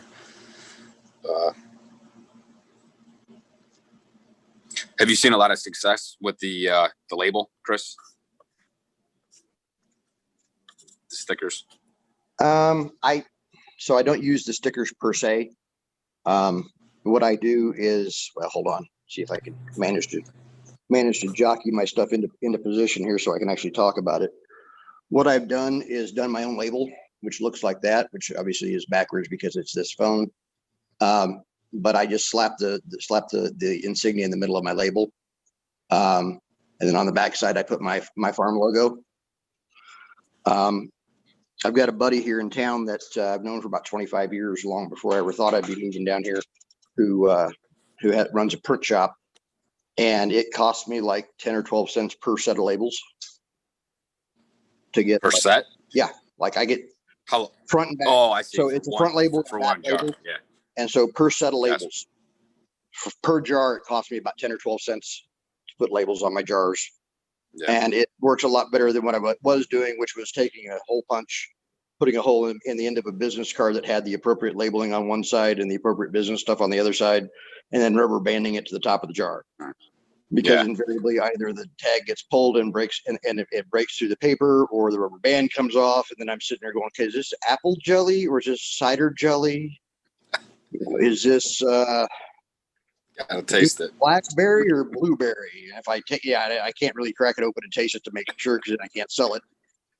Although that would make the grandkids delighted, because I think that's the real reason they love coming to Abel's house, is because well, let's see, last year I had a failed batch of elderberry syrup. It just didn't thicken up right, so I use it as an add-on for their water. Yeah, there was 3-1. Just, push out in the sippy cup and you call it good, and they're like, I want that. It's like, oh crap, now I'm out of this. Here, let's try some of this gooseberry they didn't set. But it makes really an interesting idea for another value-added chain. Yeah, and that's the great thing about the HBH label, guys, is that when we send you the certification, once you're certified, you get the actual logos themselves, so you can print them off at home on a printer, or take them to another company and have them print them off as stickers, or fresh sheets, or whatever. We don't force you or try to convince you to buy the stickers and stuff through us. We give you the option on if you want to buy a roll of stickers from us, or sometimes you can find them cheaper someplace else. And I encourage you to do either way, whatever is easiest and best for you. Yeah, I tried logging into that the merchandise shop, I guess, earlier, and it was asking for a password, Paul. And then I went back to the original email that you had sent to me, I guess, when I was certified. And this was some time ago. And that link got me into a different merchandise smart type thing. Anyway, just a little FYI. I know you said you're going to follow up, but. Okay. Yeah, send me an email. And I will talk with Kevin on what the password is for that. Sure, no worries. I don't know what's going on. I know someone else was asking, so. Yeah, that means to me that tells me that the HBH shop is back open again. I know they were doing some changes on Kevin's side, because he does all the shipping and the ordering for all the merchandise supplies, HBH and regular FEC stuff. So I'll dig it up, but I'll post my email in the chat here. And you can just send me an email to give me a bit of a reminder. And I'll find that information out. Hey, Paul, this is John from the Wisconsin area, Breadbasket Farm. Yeah. I have a question for the Homegrown by Heroes specifically. So I think we chatted in another group. So me and 3 other military veteran Homegrown by Heroes certified farmers, including some other veterans, we started a cooperative in Wisconsin called Camo Cooperative. And we're trying to figure out, is there a way, like, it's not necessarily affiliated. Like, I know our individual businesses that are Homegrown by Heroes. Is there any like guidance as far as using it for our cooperative that we formed? We're predominantly more than 50% Homegrown by Heroes certified. So what we do is we aggregate our products and then source from other local military veteran family small businesses, and we do a weekly home delivery. And I guess any guidance or maybe direction on that, or who I should speak with about that? Because I want to highlight, on prominently in a way on our site that we are Homegrown by Heroes certified, the farmers that are growing at least the food. And that is one of our requirements. If we work with a farmer, a veteran, that we want them to be a member of Farmer Veteran Coalition too. Right. So that's it's an easy but tough kind of question to answer. We do have they're not co-ops, but we have nonprofit farms that are HBH certified. And so I'm going to use those really as an example for a co-op. It's going to be slightly different because nonprofit is obviously different than a co-op. But on the nonprofit side of it, that the board members of the nonprofit farm, 50% of those board members must be veterans. The nonprofit farm must be registered with FEC as a member. So like the board president or the whoever the executive director would have to be a FEC member, and they'd have to be a veteran. So for a co-op, at least 50% of the farms must be HBH certified. And that's the same as it goes with the nonprofit side of it, where the 50% must be maintained in order to keep that certification. For a co-op, half the farms at least have to be HBH certified, because you're taking a product, and 50% of that product in a value added product has to be 50% HBH. So let's say it is jelly. The ingredients of that individual product must be 50% HBH grown. And so that goes into half of the farms in the co-op must be HBH certified in order to meet those individual ingredient requirements. So if you're HBH certified and you've got 2 other farms certified, the ingredients that you get from them into a product can be combined with other non-HBH certified farmers, but it still meets that whole 50%. I guess it's hard to answer. Yeah, understandable. But on the safe side, just think 50% of everything. So if the label of the value added product is going to be the co-op label instead of the individual farm labels, Okay. then whoever is the president or is running the program of the co-op will need to be an FEC member. They'll need to be a veteran, and they'll have to register the co-op under their name with us to apply for the HBH certification. Okay. So for instance, so I'm individually registered with Homegrown by Heroes, and so I guess then the entity, a representative of the entity, even if we're already a Homegrown by Heroes personally certified our own business, individual business, then re-register again, essentially. Is that kind of, but we'll still maintain our other registration or certification? Right. So if let's say the co-op only has 2 farms in it, and you want to register the co-op as HBH certified. You're HBH certified, but the other one is not. The other one, it's tough.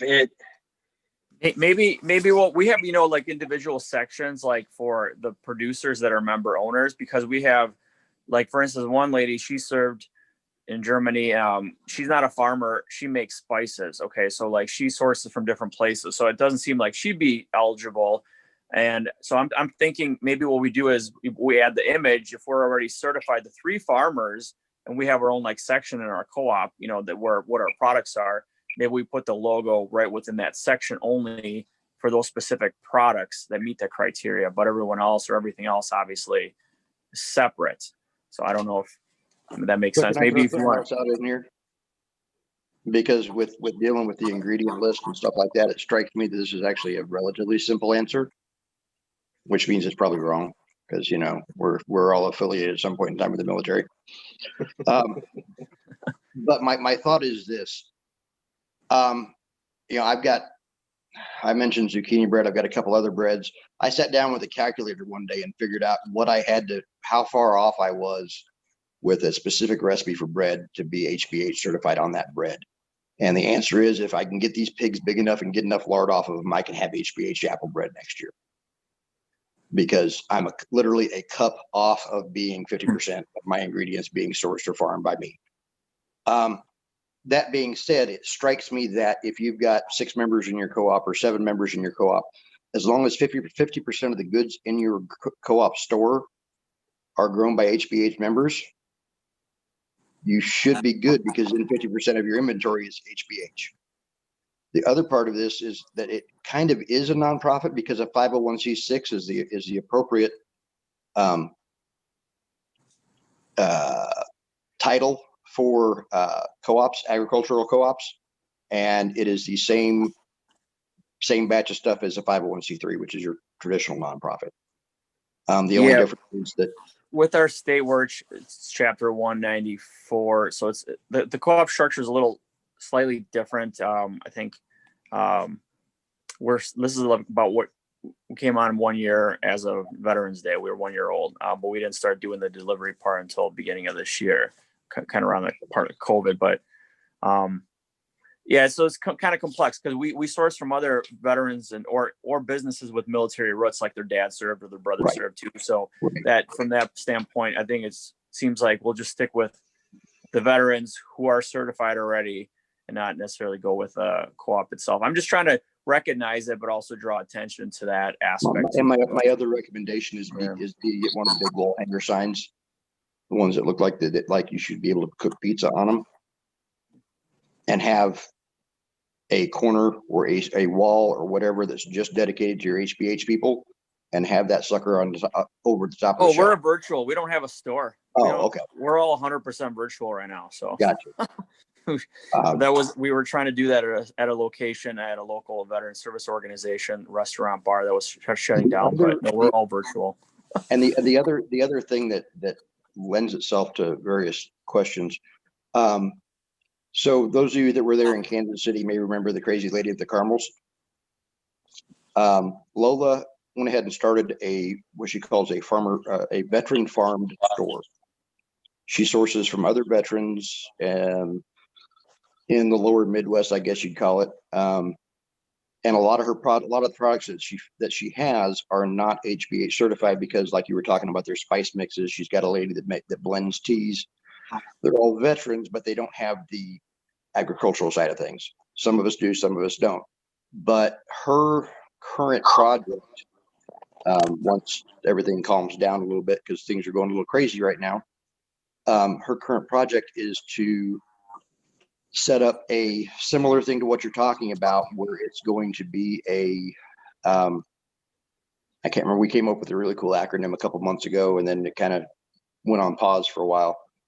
Basically what it boils down to is a way of assisting veteran entrepreneurs to access marketplace. So if you're making pallet flags and with your wood burner and a can of varnish, we're going to help you find a way to get to marketplace, to get your stuff in front of people.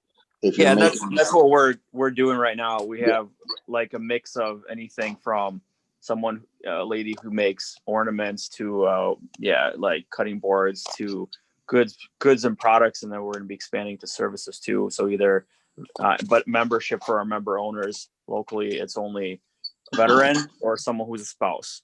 But then we'll work with vendors who are maybe related and connected with direct connection to a veteran. So VFW rules. Similar. So we're kind of developing some different things, but I mean, the main thing is we were able to get our products to market and working together. So then, because it made no sense for me as a small little producer, go and deliver $10 of produce, all over the place. But we combine it together and have orders that are $50 to $100+. Then all of a sudden it makes sense. And we just kind of bring it all together, pack it up, deliver it. And it's been working really pretty great. So, but we just need to continue to learn and grow. So. Yeah, John, when you email me, just touch on a little bit of getting the co-op certified HBH, and we can definitely hash out those details. It's just that we don't normally do nonprofits and co-ops just because of the logistics of making sure that individual farms as well as board members and so on. It's one of those gray areas in the rules where it's a yes and a no at the same kind of time. So we can definitely hash out on those details of it to make sure that you guys can get that co-op certified as HBH. Because we do have, I don't know if anybody is out in Kansas heard of the Save Farm. It's the same situation. They're a nonprofit, but they have their honey as an individual farm under the nonprofit Save Farm. And so they're both certified together, as well as the honey is individually certified. Yeah. So it gets a little dicey on my end for doing the certification for that. Which is why it takes a little bit longer on my end to make sure that everything meets the rules and all that kind of stuff. So definitely remind me in that email. Yeah, appreciate it, Paul. So we can hash that out. Sometime after the conference in the next couple of weeks, maybe we can just touch base and talk more specifics. So we just want to kind of identify that as it's a big part of a lot of what we're doing, being military veterans. And so if there's a way, at least somehow, to have a collaborative way to show it, like highlighting that, want to bring attention to the Homegrown by Heroes, but also make sure that it's within the specifications of the rules and whatnot. So appreciate your time. Everyone. Yeah, no, definitely. And I want to try to get, I'd love to see everybody HBH certified, whether it's, the nonprofit or a co-op or individuals. So it's it's definitely something that I like seeing. It's just the logistics and the rules side of things that make it a tad difficult, but definitely doable. It just takes a little bit longer than the individual farm itself being certified. So Paul, Yes. you asked me earlier about my experience with the Homegrown by Heroes label, and I think I really have to tell this story because, well, it's COVID. Everybody needs a good laugh. So I was at farmers market about the last week of August, maybe the 1st of September, somewhere in there. And this stuff was just starting to grow in because I hadn't shaved in like a week. And you may know that a lot of it's gray. You may notice a lot of it's gray. So is my temples, and so is, so, I look like I'm getting old, but I like to think that I still look fairly close to my age, even if I had 10 years because of the beard. We could just say 25. How does that sound? Anyway, so wait, add 25 or I look 25? No, we'll just say you're 25 years old. My grandma okay. always used to say she's 39, even when she was 80. She's still 39. No, I understand how that works. My grandmother's name was Holding, and therefore she was 39 and holding, and it was a half truth. Anyway, so I'm sitting there at my table at farmer's market, and I've got my big wall hanger HBH sign sitting behind me, or sitting up against the table, or somewhere fairly close.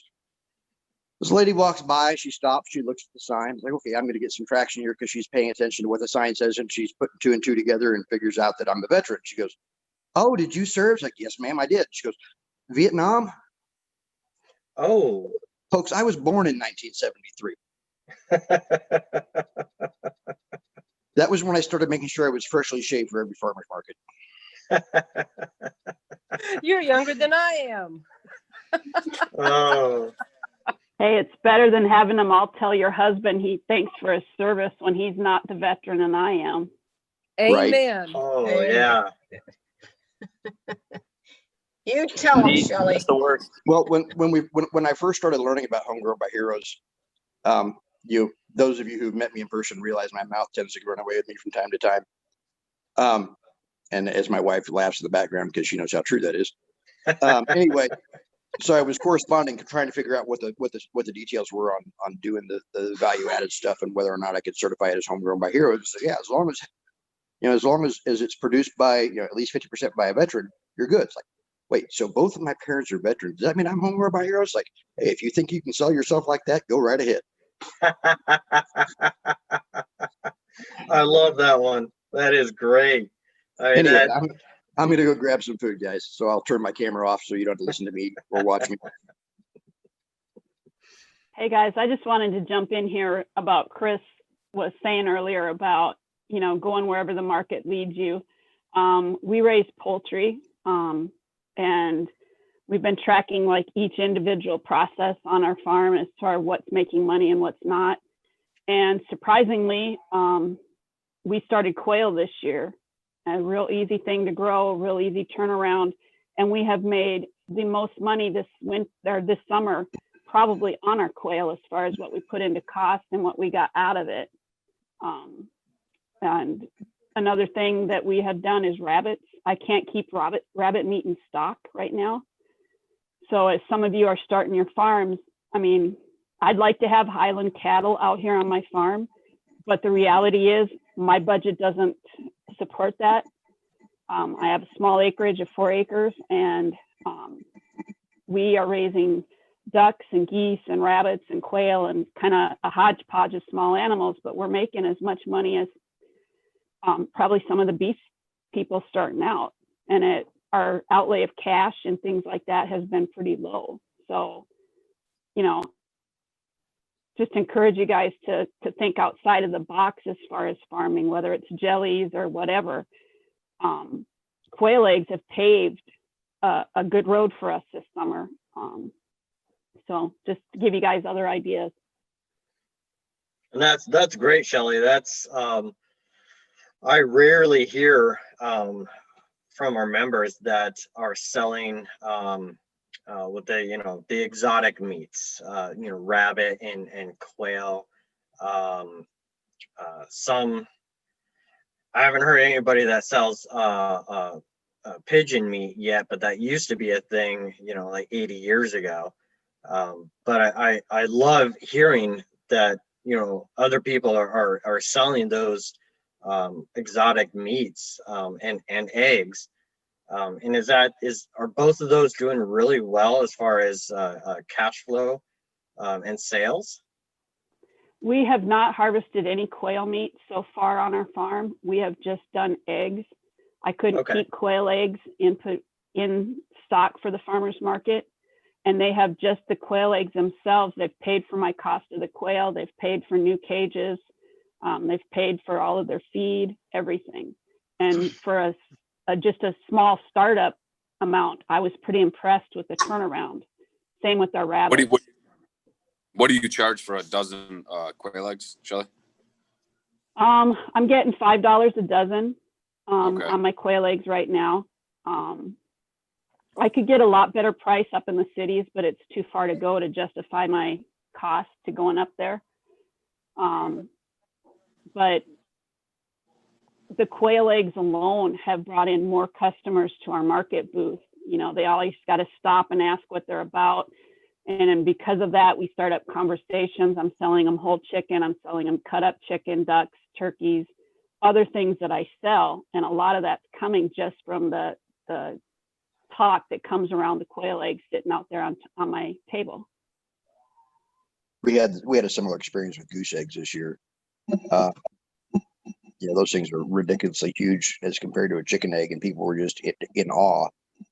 And then a friend of ours that's a baker decided she needed all 17 that we had excess. And then she wanted more later. We were like, well, unfortunately, the birds stopped laying. But so we've gone from, I think we got 2 females. Well, we've got 2 females and a male, so we can actually have geese next year or have goslings next year. We thought we had a pair and didn't. We had 2 females, which is why we were getting 2 eggs a day, and I couldn't figure it out.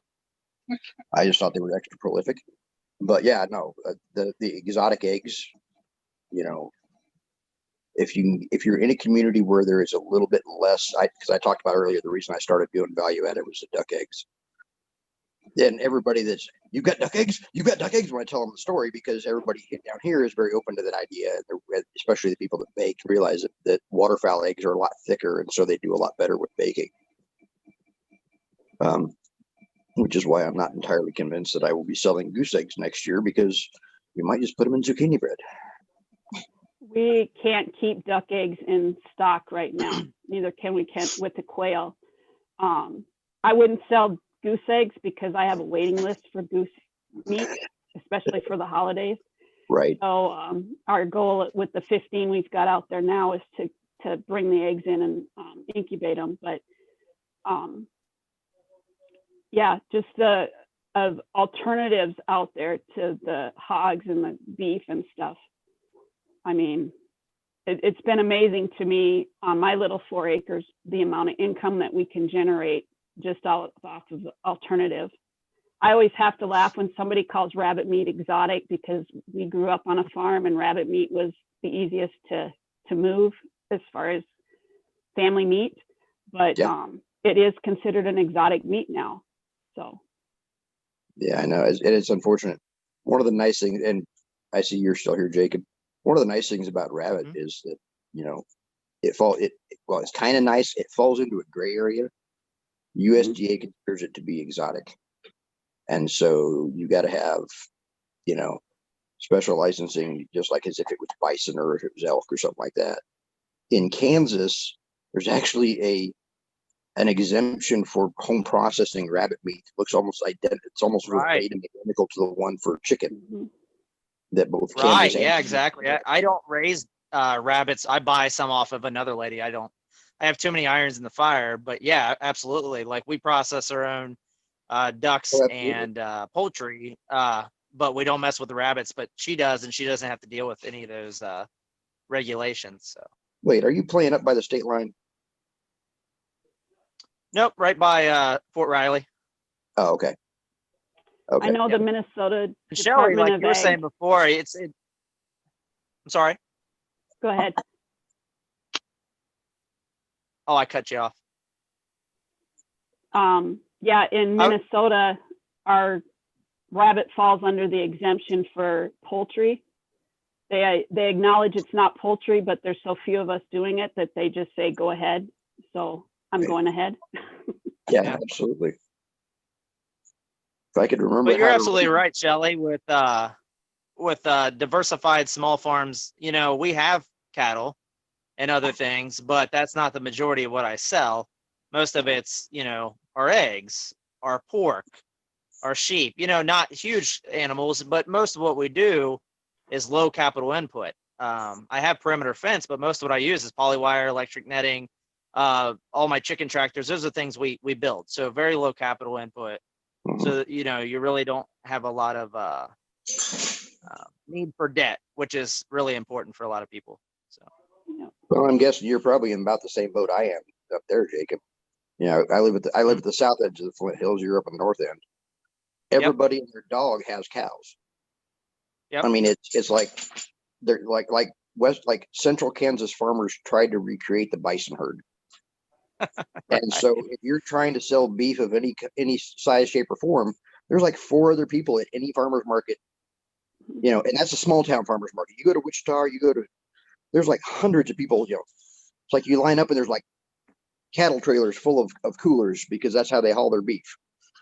And sure, but nobody's doing pig, you know, and there's one guy doing. Yeah, or when they do pigs, yeah, it's getting the right customers to appreciate the way you raise them, right? What I don't feed them, the way they're raised, you know, which we've done that. But the one thing I am surprised about, I don't sell a ton of them, but I do lamb, grass-fed lamb. Right. And you'd think with where we are in rural Kansas that nobody would want it, but by God, people come looking for it, and they'll pay, you know, what I need them to pay to sell it. So Right. I'm a little surprised by that geographically.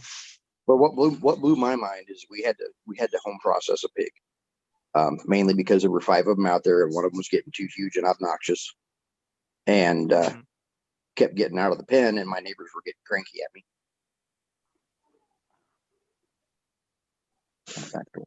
Anyway, sorry. So we processed one of them ourselves with some help from some friends, and I sat down here about a week and a half, I guess it was a week ago Sunday, and pulled 2 slabs of bacon, about 3.5 pounds of bacon out of the brine or out of the cure, and tossed them on the smoker and cooked them up just because I couldn't wait any longer to find out how it tasted.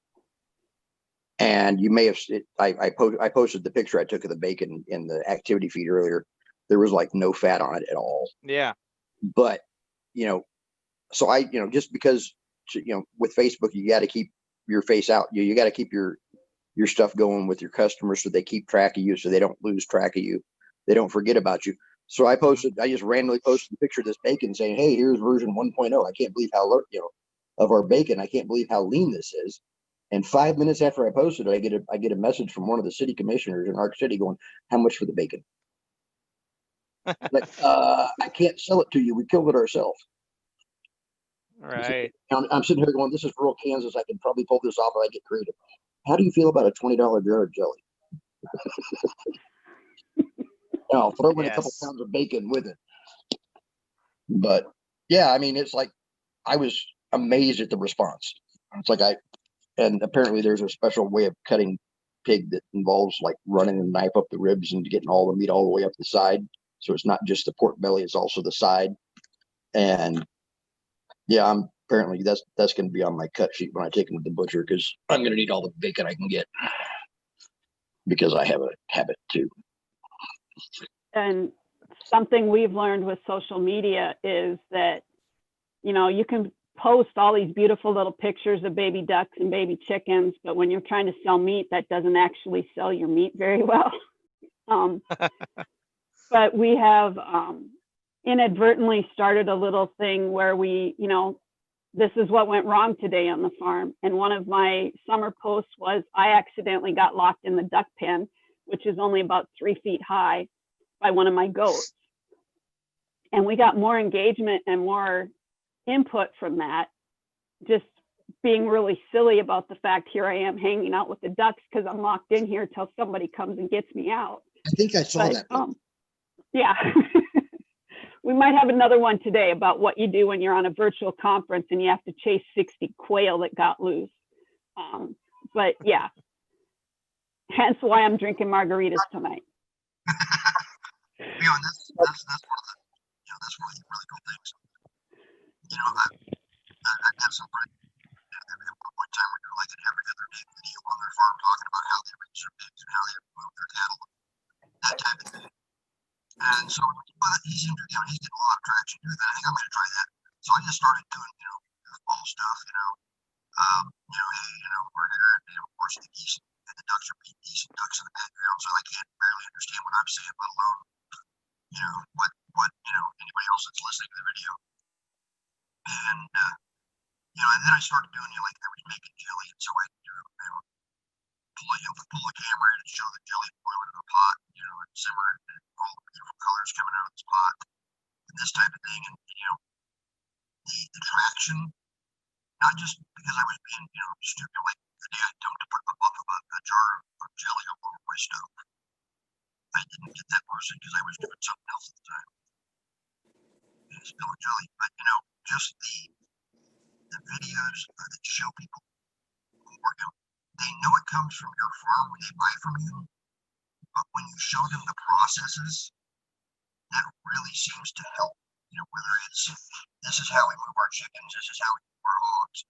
You know, I've got a couple, three, you know, that was playing football with the birds because, you know, toss an apple up in the ground. It's like, you know, when it bursts open, you have the geese come in and grab the entire apple and run all over the place. And the chickens are running around picking up the pieces that fall off. You know, those types of videos get so much traction on social media because they're not boring to watch. They're fun. And that's what people are looking for. When they, you know, people don't, you know, okay, some people go to Facebook to pick arguments, let's be honest.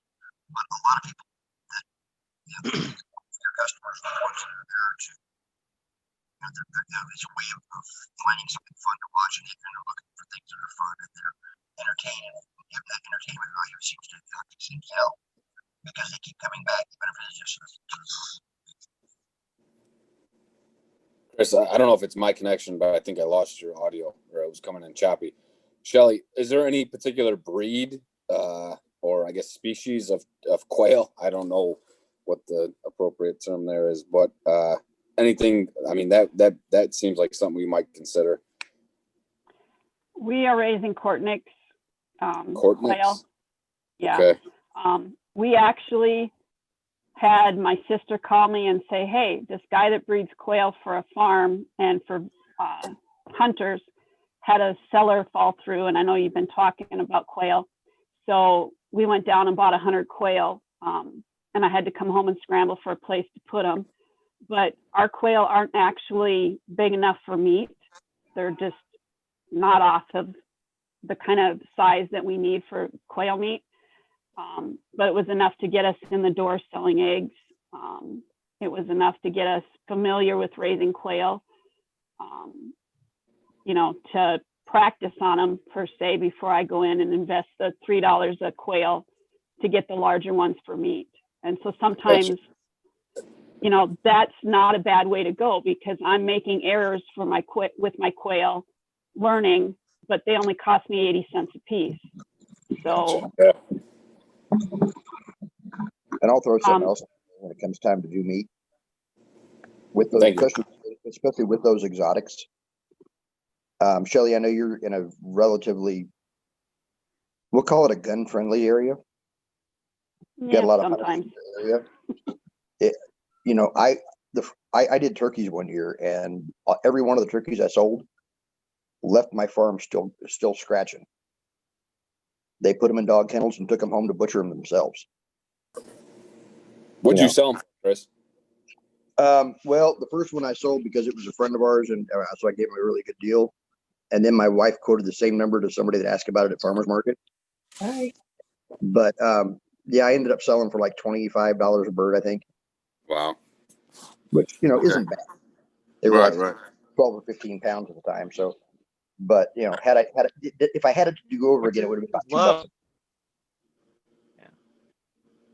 Because they mostly go all over the west side of town, chasing trick-or-treaters and stuff like that. I've actually sold some of my small quail as pets to people that just think they're a fun bird to raise. And again, it's all income to the farm. So as long as it hits the bottom line, I think we're good.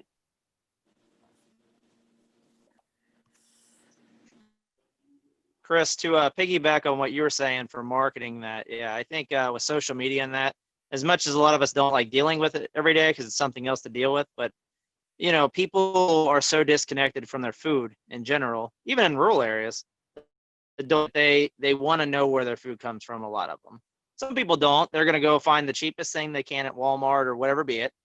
But those who are not, they really do want to see the whole process, feel connected like they're a part of your place. And I think that goes a long way in marketing. I prefer to sell to people who actually want to know, actually want to be a part of it. So like on our side, I follow the pigs all the way from start to finish. So we buy eaters, but I take them to the locker and I watch them dress them out. I do that for several reasons, just to control what you can and make sure you get the right pig anyway, back. people, I think all the little things, right? I joke with people the first time I stood there, the hearts and the livers and that, they were cutting them out and they went in a bin. Well, guess what that bin had? All the other pigs that day. I said, well, what are you doing? They said, we're putting in the bin. I said, no, I want my own bin. I was polite about it, but it's those things that people don't know if you're not there, you know? I make them save the ears and the tongue, all these things that I'm sure they're shaking their head at me, but to maximize the animal and so forth. But well, that and how do anyhow, you know, if you're selling sausage, how do you know it's all your sausage unless you have your own bin? Yeah. So yes, No, I stand next to the meat inspector as they put the stamp on each half. So I'm not getting a phone call later with any issues. So I was telling a group earlier that the pigs this year, they were 10 days in, getting late behind due to all the things that everybody's dealing with. The day that they came in, I was told that there would be no other animals in the holding area. They were going to be caught up, good to go. I pulled up, they were overflowing, cattle everywhere, hogs, you name it. I backed down the alley. I'm already a little perturbed, trying not to show it. It took them an hour to get the pigs from where they needed to be, you know, and so forth, which normally takes about 2 minutes. There was a variety of reasons that happened, which had nothing to do with my pigs. But one of them, they ended up accidentally driving into a group of cattle. So at that point, I was really not happy about the situation, but and any humor I could gather to it, I looked at the meat inspector and I said, well, if they crush him, you can go ahead and stamp him because you can see he's good to go. So fortunately, they were able to navigate getting him out of there and no cows broke a hip or anything. And then they're halfway through the group of pigs and the 3-phase power goes out to the winch hoisting them. So therefore, we had a dead pig half hanging, another one already stuck. So we had to finish bleeding him out and then lift him up on the table by hand. So that wasn't their fault, but it was just 20/20 for the par for the course. Right. Yeah, I think I mentioned earlier. I think I brought my pigs home the Thursday of the week that everything went to hell on processing. And so, like, you know, I could have called Monday and got a reservation for like 10 months out, which is not good on pigs. And now I'm sitting here and I've had my pigs since, brought them home middle of May at like 30, 40 pounds a piece. They're about right for butcher now, and I've got 4 months to go. So you can believe every time I get a chance, I'm out with a push broom and a grain shovel, picking up acorns or pecans or whatever else I can find. And at this point, because you want to ration them, but you don't want to do it at the detriment of the animal either. So well, especially since mine are very good about about expressing their displeasure. If they feel they have not been fed appropriately, they go to my neighbor's house. Yes. And that is not good. Yep. Like I was hoping to ask Russell, like I said, to see what he was going to charge for that farm to table, or just kind of where he was at with that. I know there's a farm not far from us, farm to table, and they have 100-foot picnic table. I mean, the whole shebang. You know, they have the drone coming in videoing. I mean, it's pretty impressive. But as I said, we're in Illinois. We're about an hour and change from Chicago, but they routinely, well, prior to COVID, would routinely sell out with their, I guess, dinners, and they charge $100 per head, per seat. And they have their, you know, I guess, value added beer garden and, you know, souvenir shop and the whole nine. And I mean, it's pretty neat. We've been there for occasions, I guess, but you know, we've never done that. But so that's something else that we're, you know, trying to, I guess, just, you know, get more information on. There's, I think it was Paul was saying, you know, the axe throwing and the candle making. I mean, those are all fantastic things that, you know, you could just, it wouldn't even have to be a farm to table. It'd just be more of a family environment type thing. Yep. But, and the insurance as well, I guess. So I appreciate all the conversation. You know, these are good ideas and good kind of background to see where we can end up. Well, for that kind of money, I'd be more than happy to hold a Renaissance fair in my place and just put a pig on a spit. That's, yeah, trust me, when I don't know, yeah, 100-foot picnic table. I don't know how many that seats, but it's. You're right though, Jeff. That's a growing movement, Jeff. So I think when you're geographically close enough to take advantage of it, do it. Yeah, and that's the old, you know, like I said, we're far from it, but I mean, yeah, it's there, you know, it's there for the taking. You just gotta figure out how to do it, you know. Yeah, it's funny because I would do that. You know, it sounds uppity. I'm not really an uppity guy, but I can appreciate good quality food. You know, I used to teach guys at the fire department what a unit price was on something, how to do the math. You know, so I'm as cheap as they get until you started to grow your own food, and you can appreciate the true cost of food. So absolutely, and like you were saying, you know, those people that are curious or that are, you know, cognizant of what they are eating, or, you know what I'm saying? It does. I mean, it's an exorbitant price, but, you know, if you're into that or appreciate that, can respect it, then, you know, it's sort of. Oh, it is though, but it's not even exorbitant. Yeah. You know, when you break down your costs, you know, at the end of the day, we were doing a tour the other day to these optometricians, and the guy goes, "Wow, man, this is a lot of work. I mean, is this, you know, is this like your full-time thing, whatever?" You know, I said, "Look, man, we talked prices, and just the consumer has no idea, not even subsidies and all that. They just have no idea the true cost of food, that it's, you know, artificially cheap in Americans' minds." I said, "Look, man, I'd be money ahead in a sense to go buy this food for what I charge it for from a friend of mine that does things ideally like I do. I would be money ahead, but we do it for a lot of other reasons." So, you know, when you think, you know, $9 a pound for this or whatever, more on certain things, you know, is a lot. You're going, I'll show you the Excel spreadsheet. I'm not getting rich off this. And if you were out here doing it every day, that's not even talking labor, man. Yep. And that's why, no offense, Chris, when you said $25 on the turkeys, I did the same thing. I broke it down in a spreadsheet, and in order to barely break, you know, or to have a, I guess, reasonable return, it was, you know, you can't compete with the economies of scale, you know, like Purdue, you know, 99 cents a pound or this and that, you know, unless they truly appreciate where they're getting, you know what I'm saying? And no, I totally get that. Yeah, no, right. I mean, it's not, I mean, and a lot of it comes down to the love of the craft, you know, or, you know, doing what you enjoy. But yeah, we like I said, we've been here 2 years, and one of the cattle farmers out here, he's a great guy. He's throwing around ideas, but then I sit down and do the math on it. And I'm like, man, we're talking, we're not gonna anyway. So take a pastured broiler chicken, or say you raise that broiler chicken in your own barn. Okay, either method, do the math. You got to do a lot of birds to get them under a buck, even a buck. Other than that, you're paying even more. Okay, then do the math on feeding them. So when somebody scoffs at, you know, whatever a pound, like we're at $3.90 a pound. You know what? It should be a heck of a lot more. And that's for a whole bird dressed out. You know, that could be, you know, a $20-something bird in some cases, a little under in a lot of cases. But the moment somebody scoffs at that, you're like, you know, because you get the homesteader types, which is cool, and we're all that in a sense. I'm like, learn how to do the math on what you spent, because you're paying that much, you know, but you're getting good food. I'm telling you what you're not getting in it too. So, you know, exactly. So, yeah.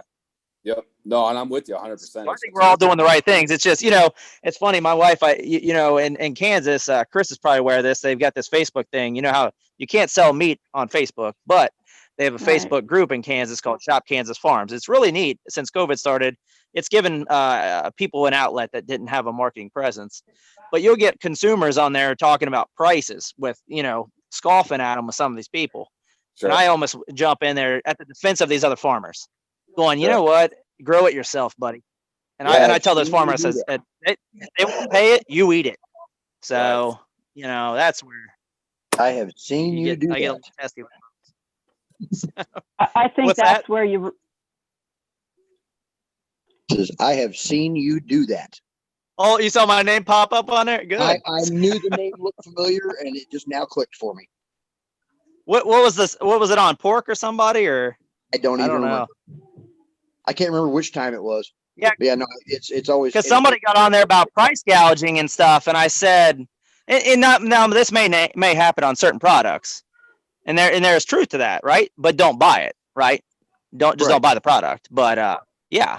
Other than that, they have no idea what these people are putting into stuff. Yeah, That's a beauty of exactly. free Responsibly marketing, raised, ethically, as best you can. Yep. Yeah, opposed to, right. And that's what we're all for. And any avenue that we can, pursue that and be semi-pro. I mean, again, we're not here to give things away. Yeah. We have our livelihood to worry about. But, Sure. yeah, it's super cool. I mean, the conversation, inspiration all around. We'll sally forth and see where we end up. Yeah. I think that's where a lot of your branding, I do not have a brand. I just have me. But, we have a similar Minnesota group to your Kansas group, and I got accused of price gouging because my chicken's at $5 a pound. And I said, go look at my website. I've not changed my price, but you got to compare apples to apples. I'm not selling you factory chicken. I'm not selling you factory pork. I'm selling you something that's out of my pasture that I interact with every day, and you can go get that $50 pig from a factory farm, but you're not going to get the quality and you're not going to get the taste that you're going to get from somebody who's out here raising on pasture. Good for you, Shelly. Yep. I stand out for all those people, honestly. Yep. So on that note, if anybody likes reading books, there's an interesting one. It's called Meat Racket, History of a Large Corporation. I'll leave it at that, right, for this public forum. So anyway, Yeah.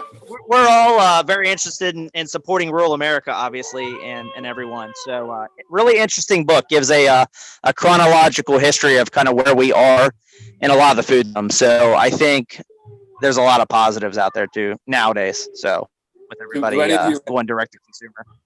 Yeah, I got. I just wanted to chime in here. They are forcing me to start shutting this one down. So I'm going to try and see if we can get another kind of a networking beer garden like this tomorrow, if you guys are still interested. If they can't, Natalie is going to be on the Marketing Mayhem session tomorrow, and she's going to kind of do a little bit of an announcement for a networking thing that we're working on and scrambling to put together for all you guys to have all kinds of discussions and all these great tips and discussions that are going on here. So if you're able to join in on that session tomorrow. And we probably encourage you all to tell others who are at the conference that that's happening, because I think some folks are probably a little sad they might have missed out on the great exchange you've just had for the past hour and a half. So that would be superb if you can help spread the word on that. Yeah, I'm also gonna post it after that session in the activity feed on what it is, in case somebody misses that session. And then after that, probably after Thanksgiving, I'll be announcing it on our social media as well to get all of our members and everything looped in on it. But I do want to say thank you all for coming to the conference and coming into the just general chat here. But yeah, I'm basically being forced and told to shut it down. Well, thanks, guys. It was a pleasure meeting all of you. I look forward to our crossing paths at a different time. Thanks, Yes, guys. Have a thank good you. night. Yeah, Bye. every time Thank I've you done guys. one Have a of good these night. things, every time I've done one of these things, it's always been the best part of the conference was the sidebars and the afterwards. Yeah, definitely. That always seemed, it almost would be worth it just to leave just to host our own Zoom meeting outside the conference just for the sake of hosting a Zoom meeting, but why not? Very cool. Yeah. But then our spouses get cranky because we're not paying attention to them. So He's right here. Don't say that. See you guys. All right, guys. Have a Good night. great night. Good night.